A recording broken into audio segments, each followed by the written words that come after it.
जोशीमठ के लोगों को परेशान होने की जरूरत नहीं है, हम उनके साथ खड़े हैं। कल मुख्यमंत्री पुष्कर सिंह धामी वहां पहुंचे भी थे और उन्होंने लोगों से मुलाकात भी की थी और आज उन घरों को चिन्हित किया गया जहां पर दरारें पड़ी हैं।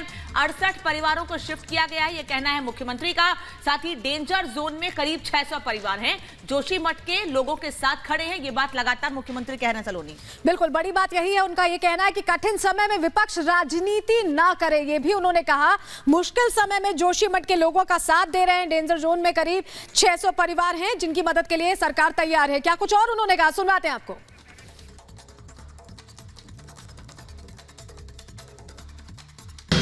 इस पूरे मामले में माननीय प्रधानमंत्री जी स्वयं व्यक्तिगत रूप से लगातार उसकी समीक्षा कर रहे हैं, लगातार जानकारी ले रहे हैं और मुझे भी कल उन्होंने विस्तार से बात की है।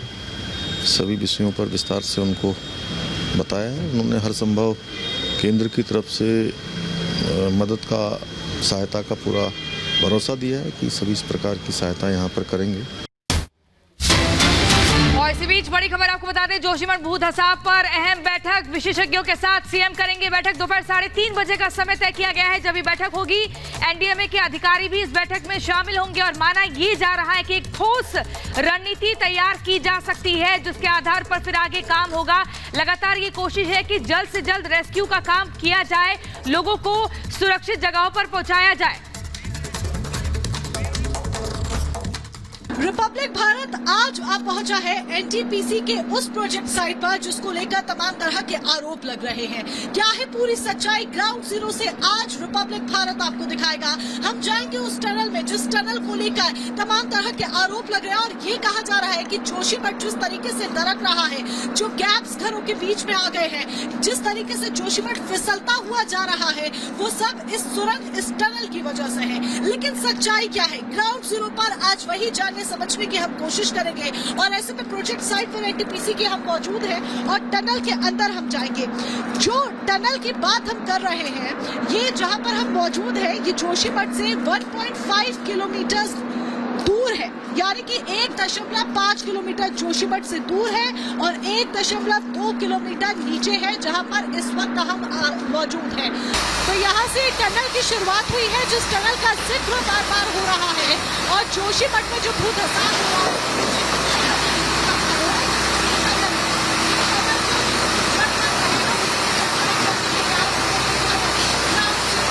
और टनल की शुरुआत हो गई है जो कि लगभग 12 किलोमीटर लंबी है और इसी टनल के अंदर से आज हम होकर गुजरते हुए बाहर की तरफ की पूरी टनल का जो पूरा रियलिटी चेक है वो करेंगे।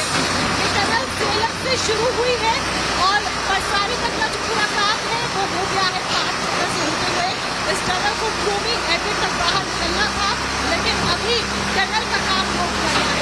ये जो पूरा रिंग्स आप देख रहे हैं, आज पूरे रिंग्स आप देख रहे हैं, ये देखें पूरी तस्वीर, ये सीमेंट नुमा जो रिंग्स आपके सामने, इस रिंग से इस पूरे टनल को, इस पूरी सुरंग को कवर किया गया है। इस तरीके से ये पूरा काम चल रहा है जिसमें कहीं पर भी किसी भी तरह का वाटर लीकेज नहीं है। इस पूरी सुरंग को कवर किया गया है इन रिंग्स के माध्यम से। ये सीमेंट की पूरी रिंग्स हैं जिनके माध्यम से इस टनल को कवर किया गया है। ये देखिए, ये पूरा आपको ये रिंग्स मैं आपको इस वक्त दिखा रही हूँ। ये देखिए, ये जो सीमेंट की पूरी रिंग्स हैं जो इस वक्त हम देख रहे हैं, आगे आगे पूरा ये हम आपको चीजें दिखाते रहेंगे। ये जो पूरी रिंग नुमा चीज आप देख रहे हैं, जिस तरीके से पूरी टनल को इस रिंग नुमा चीज से भी सीमेंट की कवर कर दिया गया है और इसमें किसी भी तरह का वाटर लीकेज जो है वो नहीं है।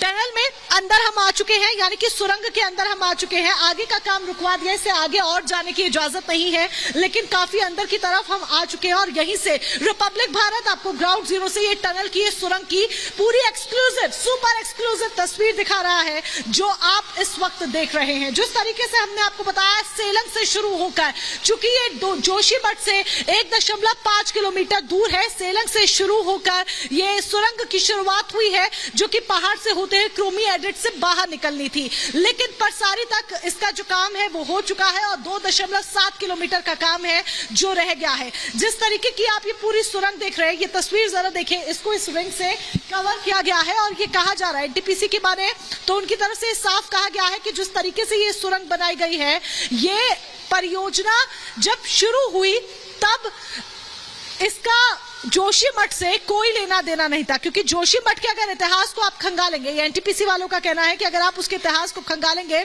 तो वहां पर भूस्खलन की समस्या तब से है जब से परियोजना अस्तित्व में भी नहीं थी। समय समय पर वहां पर इस तरह की समस्या, भूधसाव की समस्या होती रही है, क्योंकि पुराने भूस्खलन पर जोशीमठ स्थित है। कई तरह की रिपोर्ट्स है जिसमें अलग अलग बातें कही गई हैं, अलग अलग दावे किए गए हैं और उन्हीं रिपोर्ट्स की स्टडी के अनुसार आज हम इस सुरंग के अंदर है। जो तस्वीर आप देख रहे हैं, आईआईटी रुड़की की भी एक रिपोर्ट है जो हाल ही में की गई थी, जिसमें साफ कहा गया कि एनटीपीसी का ये जो प्रोजेक्ट है, जो सुरंग है, वो पूरी तरीके से स्थिर इलाके में है और जोशीमठ से काफी दूर है। एनटीपीसी वालों का ये भी कहना है कि बोरिंग मशीन से यहाँ पर ये पूरा काम किया गया है, किसी भी तरह का विस्फोट यहाँ पर नहीं किया गया है और जिस तरह की टनल बोरिंग मशीन का इस्तेमाल किया गया है, दिल्ली में जो बड़ी बड़ी मेट्रोज बनी है, लंबी लंबी मेट्रोज बनी है, उसमें भी उसी मशीन का इस्तेमाल किया गया है और ये बोरिंग करती है, किसी भी तरह का विस्फोट यहां पर नहीं होता है। लेकिन एनटीपीसी वाले अपने दावे कर रहे हैं, लोगों के अपने आरोप है, लेकिन असल सच्चाई क्या है, ये सब विशेषज्ञों की पूरी रिपोर्ट के बाद ही क्लैरिफाई हो पाएगा। और मोनिका की रिपोर्ट आप देख रहे थे। मोनिका सीधे इस वक्त हमारे साथ जुड़ रही है। मोनिका, हमने तस्वीर पूरी देख ली जो आपने हम तक पहुंचाई है, यानी कि लोगों के मन में जो ये बात थी कि एनटीपीसी वहां निर्माण कार्य कर रहा है, विकास कार्य कर रहा है, इस वजह से दिक्कतें हो रही हैं। एनटीपीसी तो इनकार कर रहा है इन चीजों से, अब आगे क्या? देखिए, एनटीपीसी से साफ इनकार कर रहा है। कई स्टडीज की रिपोर्ट है जो मेरे हाथ भी लगी और उन रिपोर्ट्स के अनुसार मैंने ये जाना समझा, जो मैंने उसमें देखा कि एनटीपीसी एक स्थिर जगह पर है। हालांकि विशेषज्ञ जो है वो अभी पूरी फाइनल रिपोर्ट तैयार कर रहे हैं, हर एक चीज का आंकलन कर रहे हैं। असल सच्चाई तो तभी पता चल पाएगी, लेकिन अभी तक जो बातें निकलकर सामने आई हैं, देखिए आईआईटी रुड़की की भी स्टडी थी, विशेषज्ञों की, साइंटिस्ट की भी एक स्टडी थी, भूवैज्ञानिकों की, जिसमें उन्होंने ये कहा कि एनटीपीसी का ये जो प्रोजेक्ट है, प्रोजेक्ट मैं आपको दिखा देती हूँ, यहां से भी प्रोजेक्ट की तस्वीरें आप देख पाएंगे। ये जो पूरा प्रोजेक्ट है ये सेफ जगह पर है, ये स्थिर है। इसके साथ ही ये जोशीमठ से 1.5 किलोमीटर की दूरी पर है। ये दरअसल ओली के नीचे है, जोशीमठ से काफी दूर है, 1.5 किलोमीटर और ओली के नीचे है। ऐसे में इस प्रोजेक्ट का जोशीमठ से लेना देना नहीं है।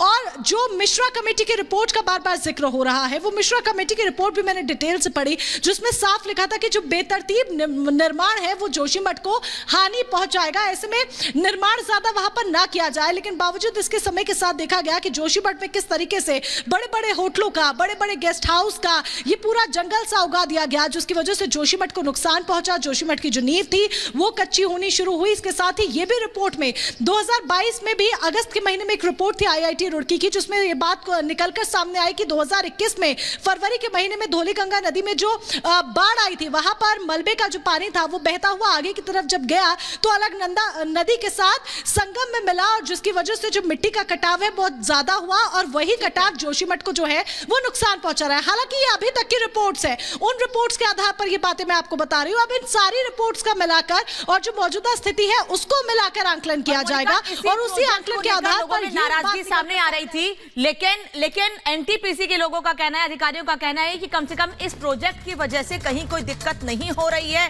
जो बेतरतीबी से निर्माण कार्य हो रहा है उससे परेशानी हो रही है।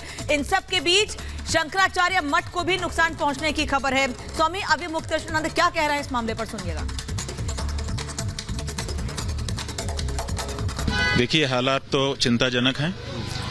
निरंतर दरारें बढ़ती चली जा रही हैं और धसाव की घटनाएं भी देखी जा रही हैं, बढ़ रही हैं। ऐसी परिस्थिति में हम लोगों ने 3 रास्ते देखे हैं। एक भगवान का रास्ता, हम यहाँ पर एक बड़ा यज्ञ कर रहे हैं भगवान की प्रीति के लिए, ताकि देवता हमारी रक्षा करें। इसी के साथ साथ हम लोग सुप्रीम कोर्ट में गए हैं, वहाँ से अनुतोष चाहते हैं, डायरेक्शन चाहते हैं और जो प्रदेश और केंद्र की सरकार है उनसे हम चाहते हैं कि वो लोग हमारे लिए खड़े रहें। जब से जोशीमठ की बसावट हुई तब से आप लोगों ने देखा सब कुछ कि कैसे संभाल के रखा गया, लेकिन उसके बावजूद भी जो लोगों का ये जो परियोजना आई ना, इस परियोजना के आने के समय में ही उस समय के हमारे जो गुरुजी थे शंकराचार्य जी महाराज, उन्होंने चिंता जाहिर की थी कि ऐसा न हो कि जोशीमठ का अस्तित्व समाप्त हो जाए, आप ऐसी चीज लेकर के आ रहे हैं। लेकिन लोगों ने सोचा कि चलो हम जोशीमठ को भी बचा लेंगे और विकास भी कर लेंगे, दोनों को साथ लेकर के चलते हैं।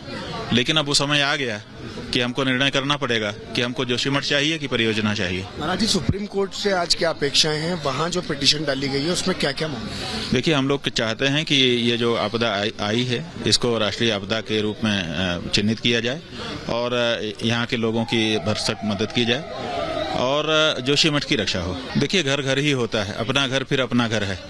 आप दुनिया में किसी जगह पे उतने सुखी नहीं हो सकते जितना अपने घर में हो सकते हैं। तो आप वो घर ही हमारा छूट जा रहा है, वो घर ही हमारा जिसको हमने करीने से बनाया आज टूट करके बिखर करके खड़ा है, दरारें उसकी छटक रही हैं। तो सबसे कठिन काम है।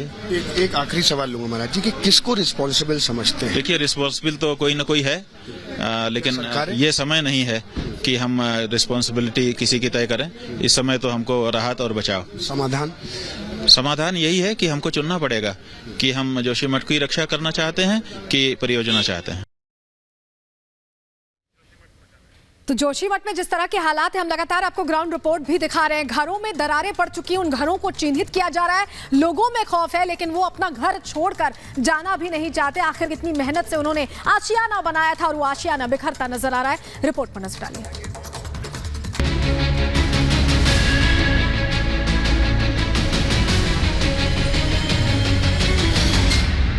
घरों पे ये निशान लगा दिए गए हैं जिनको कह दिया गया है कि अब आप यहाँ नहीं रह सकते, किसी भी पल ये जो बिल्डिंग है वो गिर सकती है। हाँ, इसको चिन्हित कर दिया गया है, इसे खाली करने के लिए कह भी दिया है और हमने यहाँ से खाली भी कर दिया है। इन तस्वीरों को देखिए, किस तरीके से ये जो पानी है बहुत तेज बहाव के साथ नीचे आ रहा है। इसका सोर्स क्या है ये सोर्स नहीं पता।